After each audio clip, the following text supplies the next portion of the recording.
bienvenue les résistants. Vous avez plus de 60 ans ou bien vous êtes un aidant auprès des seniors.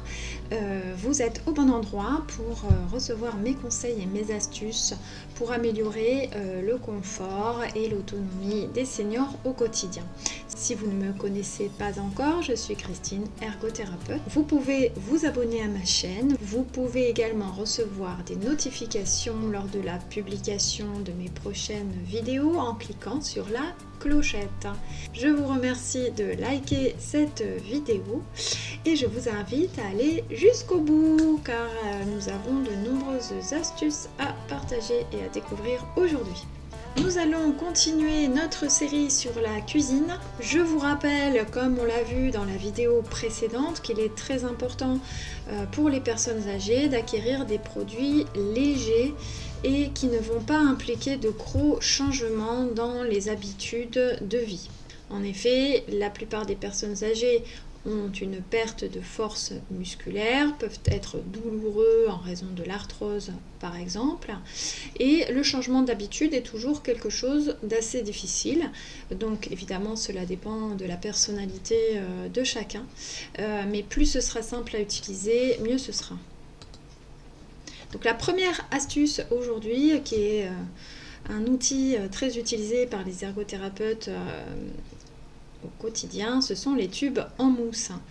Alors ça peut être intéressant d'utiliser les tubes en mousse avant d'acquérir des ustensiles dont les manches sont plus gros, afin de voir si vraiment la difficulté est liée à la taille du manche. Ces tubes, comme vous pouvez le voir sur l'image, sont glisser sur les manches des fourchettes, des couteaux, éventuellement des stylos ou des brosses à dents si la personne a du mal à saisir les manches. Donc on les grossit grâce à ces tubes.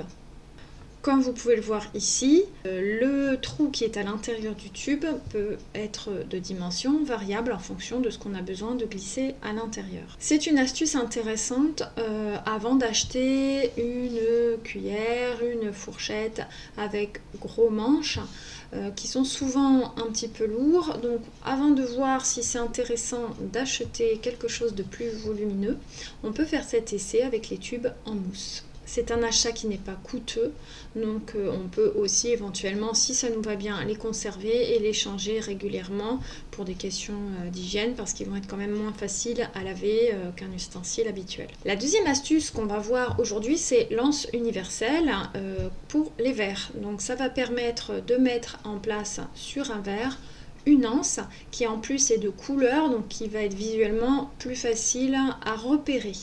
Donc c'est intéressant dans le cas de faiblesse musculaire, quand la personne a du mal à saisir fortement un gros volume dans sa main. Et c'est intéressant aussi en cas de troubles visuels pour rendre le verre plus visible. Il y a d'autres options dans ce cas-là, bien entendu, il y a des verres de couleur, etc. Mais si on a aussi un problème de préhension, c'est-à-dire pour saisir le verre, ça peut être une bonne option. Et notre troisième astuce, c'est le couteau à pain ultra léger avec poignée verticale. Donc ce qui est intéressant dans ce cas-là, c'est le fait que le couteau soit léger. En effet, couper du pain demande pas mal de force. Les couteaux à pain sont souvent assez lourds, donc celui-là est très léger.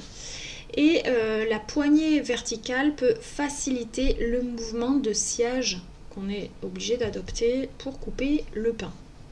Donc ça peut être intéressant s'il y a une rigidité du poignet ou un manque de force.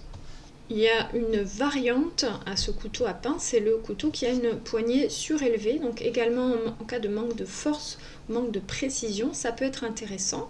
La position du poignet dans ce cas-là est un petit peu différente, donc il faut évaluer à ce moment-là quelle est la meilleure position et la plus efficace pour la personne, donc ça c'est un peu du cas par cas.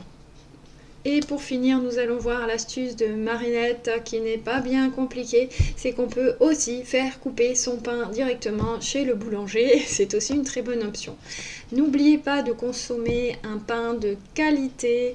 Nous avons d'excellents boulangers qui travaillent avec des produits sains, des produits du terroir. Ici, dans les Pyrénées-Orientales, nous avons des producteurs de blé anciens biologiques qui nous permettent de consommer des pains extraordinaires. Donc choisissez bien votre pain, c'est un aliment de santé très important. Je vous laisse ici, je vous remercie de votre attention.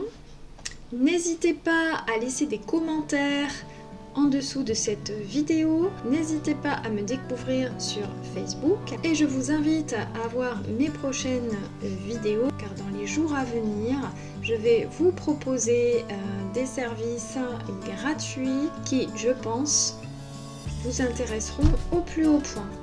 À très bientôt les résistants. On se retrouve la prochaine fois et prenez soin de vous.